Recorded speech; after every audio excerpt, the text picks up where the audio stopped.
ओम श्री गुरुवे नमः।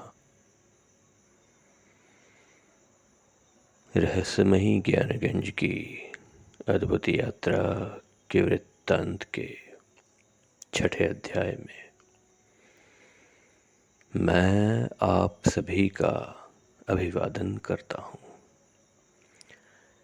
यह अध्याय अत्यधिक महत्वपूर्ण है क्योंकि इस अध्याय में हम उस विषय पर चर्चा करने वाले हैं जो विषय 5वें अध्याय के अंतिम चरण में अधूरा रह गया था। 5वें अध्याय में हमारी चर्चा का अंतिम बिंदु था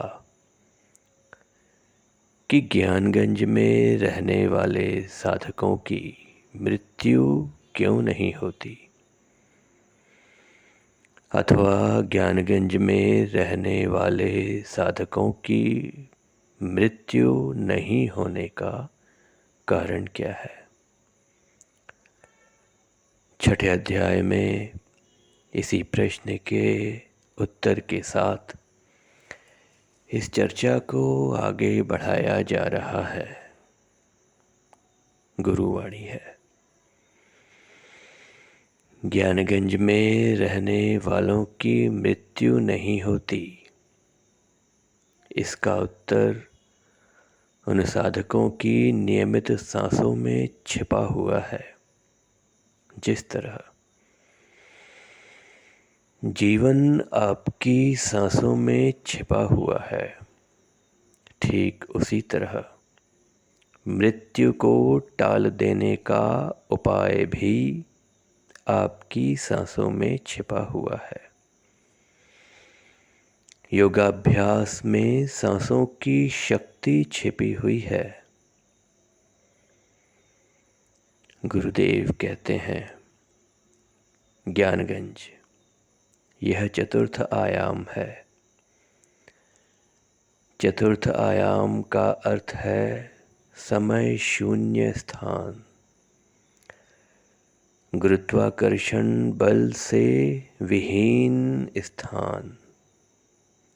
जिस जगत में समय ठहरा हुआ है, जिस जगत में कालचक्र थमा हुआ है, वह चतुर्थ आयाम में स्थित अद्भुत जगत है ज्ञानगंज। गुरुदेव कहते हैं, ज्ञानगंज में रहने वाले साधकों की मृत्यु क्यों नहीं होती। इसका उत्तर कई तरह के तथ्यों पर आधारित है, सिर्फ किसी एक तथ्य पर नहीं। यह सत्य है, ज्ञानगंज चतुर्थ आयाम में स्थित है और पृथ्वी के गुरुत्वाकर्षण बल की परिधि से बाहर है। इसीलिए यहाँ पहुँचने के बाद, ज्ञानगंज में पहुँचने के बाद, ज्ञानगंज के धरातल पर उतरने के बाद ऐसा कुछ भी नहीं होता जो पृथ्वी में रहने वाले लोगों के साथ होता है। पृथ्वी एक लौकिक जगत है, ज्ञानगंज एक अलौकिक जगत है। पृथ्वी में जो कुछ भी हो रहा है, ज्ञानगंज में वैसा कुछ भी नहीं होता, क्योंकि वह अलौकिक है।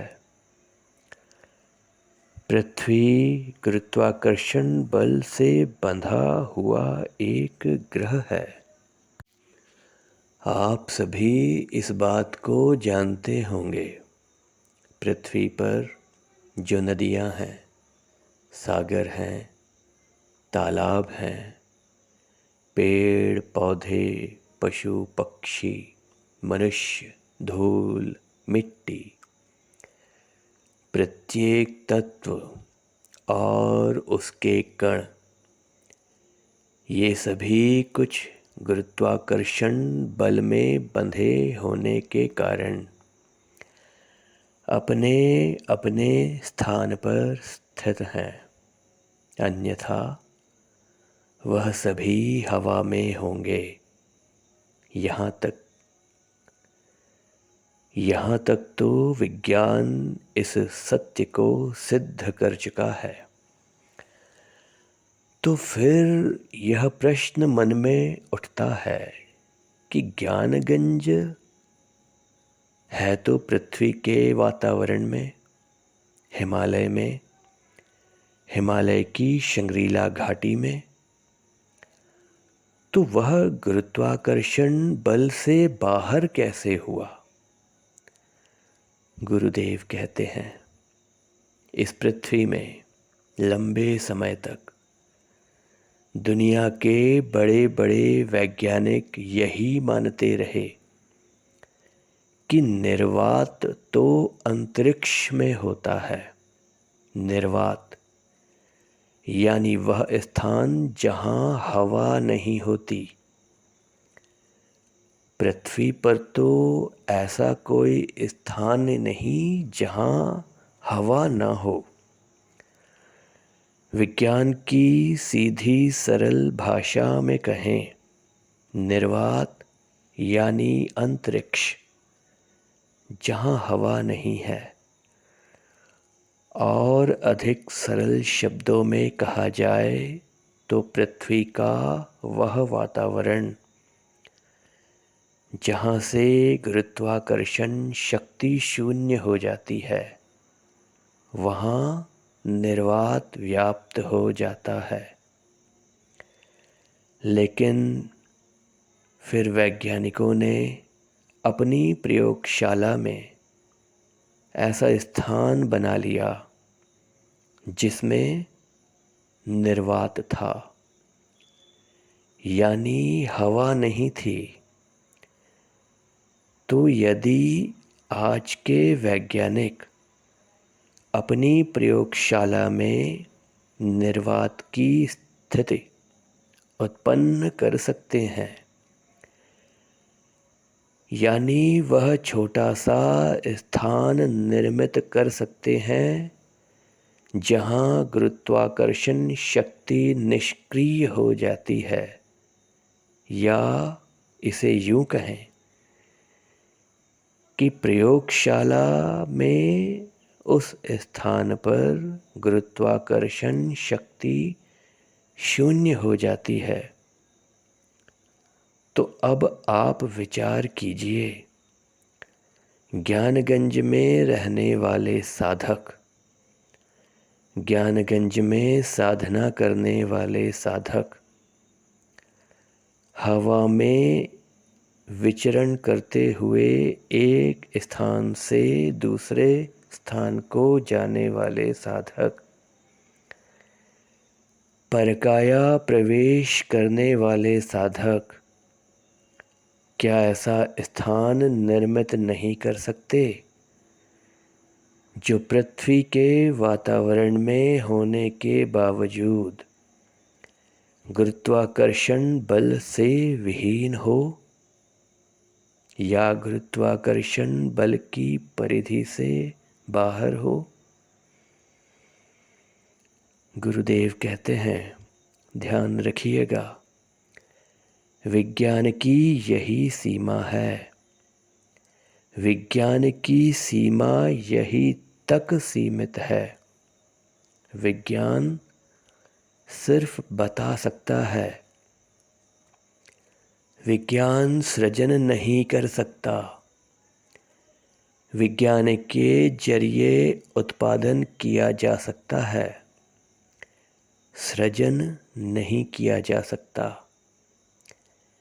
इस पृथ्वी पर किसी भी द्रव्य की सहायता के बिना किसी भी तत्व की सहायता के बिना विज्ञान कुछ भी उत्पादन नहीं कर सकता।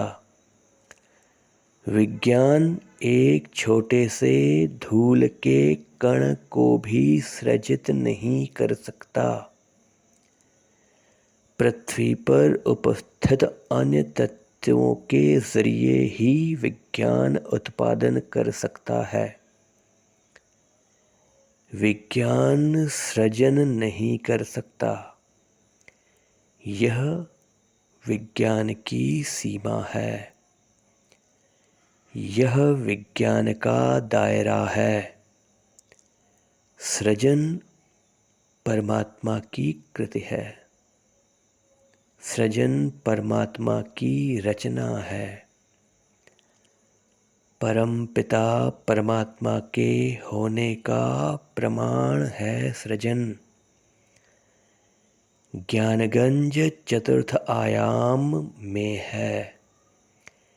यहाँ जो भी है वह मनुष्य की कल्पना से परे है। आदि अंत की अवधारणा से परे है। एक वस्तु के नष्ट हो जाने की प्रक्रिया से परे है ज्ञानगंज।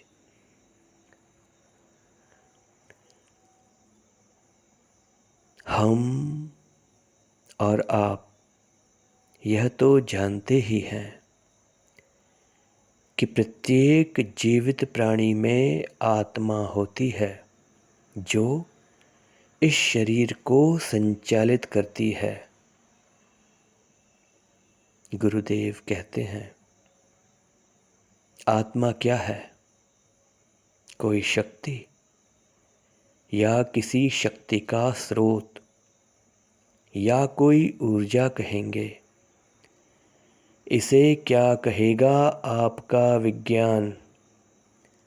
क्या विज्ञान आज तक इसे ढूंढ पाया है या इसे सृजित कर पाया है? क्या विज्ञान आत्मा को जान पाया है? गुरुदेव कहते हैं, हर वस्तु को विज्ञान के दायरे में लाने का प्रयास करना अज्ञानता है। ज्ञानगंज गुरुत्वाकर्षण बल के दायरे से कैसे बाहर है? यह ज्ञानगंज को विज्ञान के दायरे में लाने का प्रयास है और ज्ञानगंज विज्ञान के दायरे से बाहर का जगत है। विज्ञान के जरिए आप ज्ञानगंज को नहीं पा सकते, नहीं समझ सकते और न ही विज्ञान के जरिए आप ज्ञानगंज की व्याख्या कर पाएंगे। तो फिर ज्ञानगंज ठहरा कैसे है? ज्ञानगंज हिमालय की शंग्रीला घाटी में कैसे ठहरा है? इस प्रश्न का उत्तर 7वें अध्याय में पाएंगे। आपसे मेरा विनम्र निवेदन है कि 7वें अध्याय के लिए इस चैनल को सब्सक्राइब कीजिए, शेयर कीजिए, लाइक कीजिए, बेल आइकॉन को प्रेस कीजिए और 7वें अध्याय के लिए जारी किए जाने वाले वीडियो का इंतज़ार कीजिए। ओम श्री गुरुवे नमः।